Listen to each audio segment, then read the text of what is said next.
All right, welcome back to part 2 of section 8 of chapter 5, Rational Zeros Theorem. Remember, we're looking at how do we make our lives easier as we're solving polynomial functions, finding its roots or finding the zeros, as it were.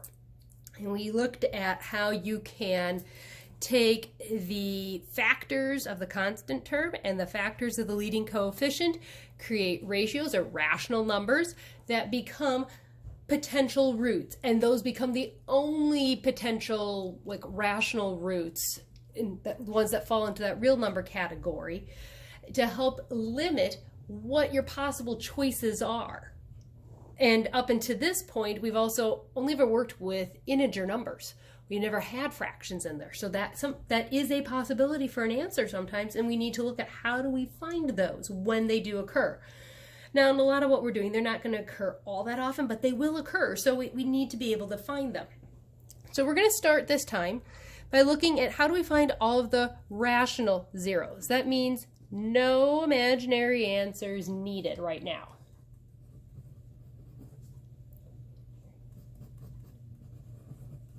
Now, eventually, when we get to the part 3 of the videos for this section, then we're going to find them all, imaginary included. But for right now, we're not worrying about the imaginary ones. But we're still going to go and use the stuff we've had to up until this point to help us figure out how many of our possible rational zeros do we need to use to help us figure out how many we need to solve for. So that means we're still going to use Descartes' rule of signs and make our little PNIT chart and all of that. So let's take a look. We got 5x cubed plus 12x squared minus 29x plus 12. So let's look at our sign changes. First term to second term, no change. Second to third, there is, and third to fourth, there is. So that means for the positive roots, we're going to draw our little chart. We'd have P, N, I, and T. Well, we could have 2 positives or 0. Remember, we can take away an even amount till we get down to 0. And how many roots do we have total? Remember, we have 3. And our imaginaries come in pairs, so we could have, we'll show that we have 1 negative, but we'll see if we have any other options there. So actually, I'm going to erase that for right now in case we have some other choices. Okay, now let's try the negative version. So f of negative x, so 5 negative x cubed plus 12 negative x squared minus 29 negative x plus 12. So remember, when we do this, the odd powers, the sign changes. The even powers, the sign does not change. So you can use that as a shortcut if you would like. Okay, so first to second term, yes. Second to third, nope.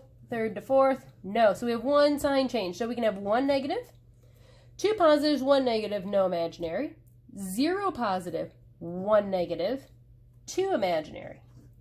Well, now let's go figure out what these positive or negative ones could possibly be and narrow it down from an infinite amount to just a few.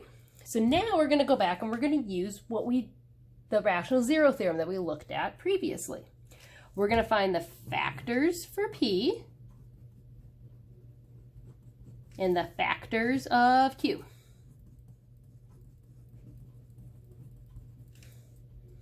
So P is their factors, so that'd be 12 plus or minus 1 plus or minus 2 plus or minus 3 plus or minus 4 plus or minus 6 and plus or minus 12. For Q, plus or minus 1 plus or minus 5. Now remember, we have to make ratios, P over Q. So we take all of our first ones, put them over, all of our P's, put it over plus or minus 1. So we have all of these again. Then we take all of our P's and put them over Q. Reduce them in case anything cancels out. So that means our rational zeros are going to be plus or minus 1, plus or minus 2, plus or minus 3, plus or minus 4, plus or minus 6, plus or minus 12. And I'm going to write underneath just to save myself some space for later. All of these over 5, plus or minus 1/5, plus or minus 2/5, plus or minus 3/5, plus or minus 4/5, plus or minus 6/5, And you can keep them as improper fractions, and plus or minus 12/5. These now become the numbers we're going to use in the synthetic substitution. So let's just pick one to get started. Let's see. Well, we've got 1. Let's try that. Because we know we could have a positive. We might not. Or you could try -1. Either one. Either way works. But let's just try 1. And then we put in our coefficients. And we've got all the powers there, so we don't have to add a 0. So 1, let's see, 5, 12, -29, and +12. Let's see how that goes. Bring down the 5. 1 times 5 is 5. 12 plus 5 is 17. 1 times 17 is 17. -29 plus 17 is -12. 1 times -12 is -12. Oh boy, it worked out on the first try. 1 is one of our roots. Yay! So that means we're going to be following this scenario here. 2 positives. So we'll have to find one more positive, but we can probably do that pretty easily. We'll write our depressed polynomial, x minus 1. And then we've got 5x squared plus 17x minus 12. Now I don't know about you. I don't really feel like sitting here trying to factor that. So let's use the quadratic formula. So we're just going to go over here, and we'll say x is equal to -b plus or minus the square root of b squared minus 4ac, -12, all over 2a. All right, so you're going to want to make sure you have a calculator handy, I think, to help you. And just as you're solving here. So we'll have -17 plus or minus the square root. What is 17 squared, ladies and gentlemen? Well, hopefully you are saying that 17 squared is 289. 289, and this will be plus because it's 4 times 5 times -12, so minus a negative becomes plus 240. All that over 10 equals -17 plus or minus square root of, what's 289 plus 240? 529. Oh, let's hope that's a perfect square. That should be nice, wouldn't it? Okay, let's see. What is the square root of 529? 23. So we have -17 plus or minus 23 over 10, which equals -17 plus 23 divided by 10 is 6/10 or 3/5, and -17 minus 23 divided by 10 is -4. So that means, and these are rational, correct? We got another positive and we have a negative. And are they in our categories here? Yep, we had a +1, +3/5, and a -4. So that means our rational zeros are going to be -4, 3/5, and 1. In this case, there are no more roots. Now, in some cases, there may be more roots, but not this time, because we have all 3 roots. All right, let's try a couple more examples. If you want to do these on your own and then come back and check, that would be perfectly fine. All right, let's take a look. This first one, x cubed plus 4x squared minus 25x minus 28. All right, let's check our signs. No change, change, no change. So that means for our positives, N, I, and T, we're going to have 1 positive. We have to have a total of 3. Now let's check our negatives. -x cubed plus 4 -x squared minus 25 -x minus 28. There we go. So -x cubed plus 4x squared plus 25x minus 28. Change, no change, change. So we can have 1 positive, 2 negative, no imaginary, or 1 positive, no negative, because remember you can take away an even amount. We do that because the imaginaries go in pairs. 2 imaginary. All right. Now let's figure out what are our possible rational zeros so we can limit what we actually have to use synthetic substitution for. Whew, that's hard to say. So we need factors of 28. There's the P. And oh, yay, Q is 1. I like those, don't you? Plus or minus 1, plus or minus 2, plus or minus 4, plus or minus 7, plus or minus 14, and plus or minus 28. And our Q would be plus or minus 1. So that means, in the interest of space, I'm just going to say those are our rational 0 possibilities. So we know we're going to have a positive. Shall we pick one? How about we actually pick one? Most of the time when I do these, I kind of just work my way, whoopsies. Where are they? Way through this list and see how it goes, and then just work from there of what I actually, if I want to switch from positive to negative. So let's try 1. All right, 1, 4, negative 25, negative 28. 1 and 1 is 4, 5, 5, negative 20, negative 20, negative 48. Not it, right? Not it.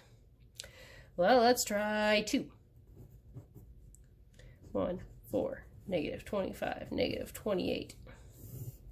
1, 2, 6, 12, negative 13, right? Yep.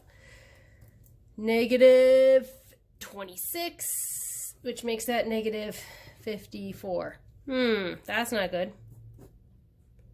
Well, we don't need to use 3. 3 is not going to do us any good. We know that one won't work, so we'll use 4. 1, 4, negative 25, negative 28. 1 times 4 is 4. 4 plus 4 is 8. 4 times 8 is 32. Negative 25 plus 32 is 7. 4 times 7 is 28. Woohoo! It works! So we have a factor of x minus 4. And we're left with x squared plus 8x plus 7. Now the question is, can we factor that? Or use the quadratic formula for it? Either one. And the answer is yes. Some of you may factor it and say, oh, I know that it's 1 and 7. I know that's what it's going to be. Go ahead and do that. Some of you are looking at it going, I'm not sure. So let's use the quadratic formula. And we'll go x is equal to negative b plus or minus the square root of b squared minus 4 a and c. A, c, all over 2a. Negative 8 plus or minus square root of 64 minus 28, all over 2. Negative 8 plus or minus the square root of 64 minus 28, and that is 36 divided by 2.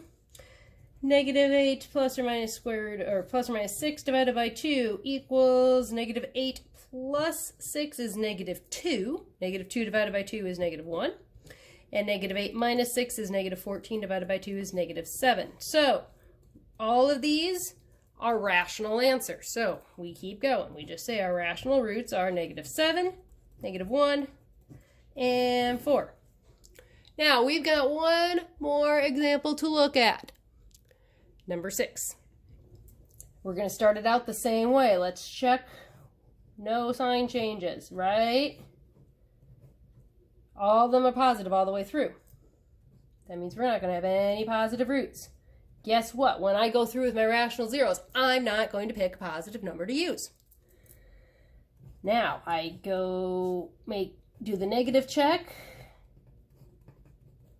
Plug in the negative x. And I have negative x cubed plus 6x squared minus 4x plus 24. Change, yes.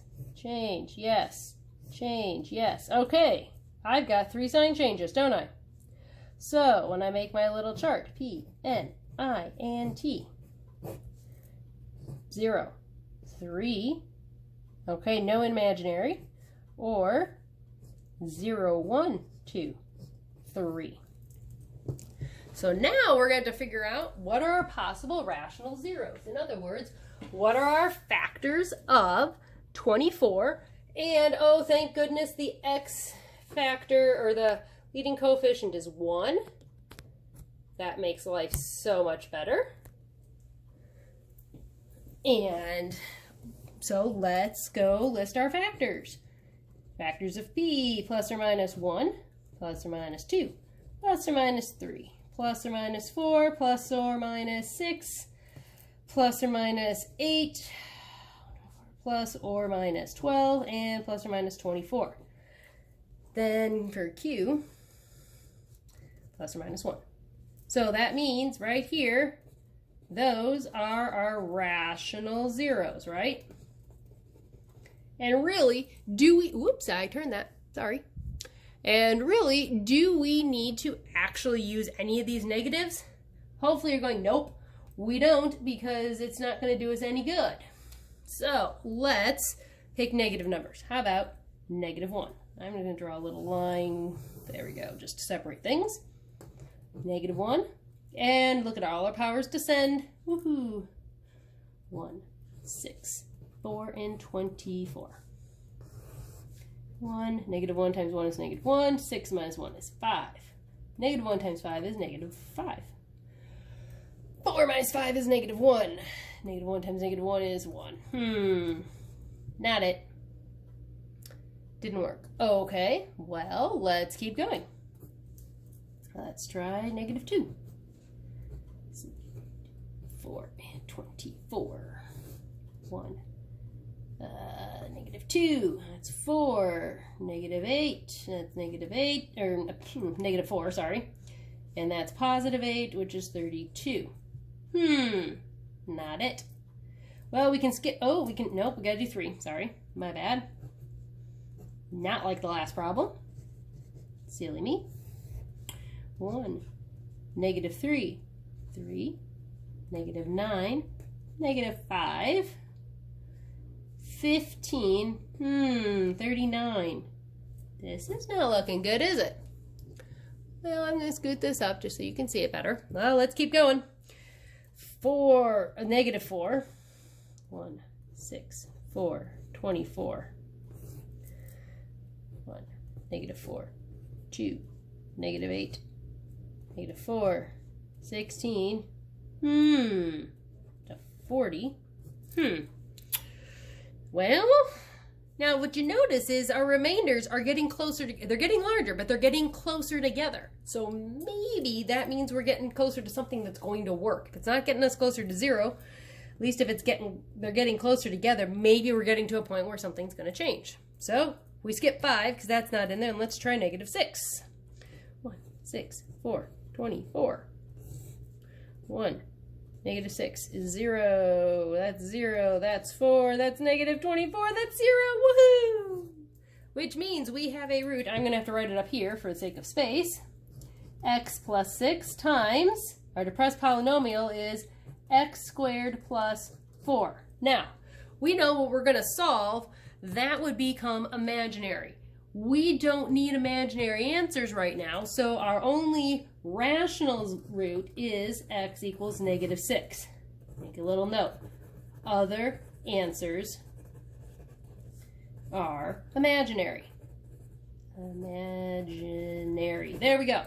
So we're going to follow this scenario. Now in the next video, we'll look at how we finish solving, which we've done those already, and just finish solving the problem. All right, happy practicing.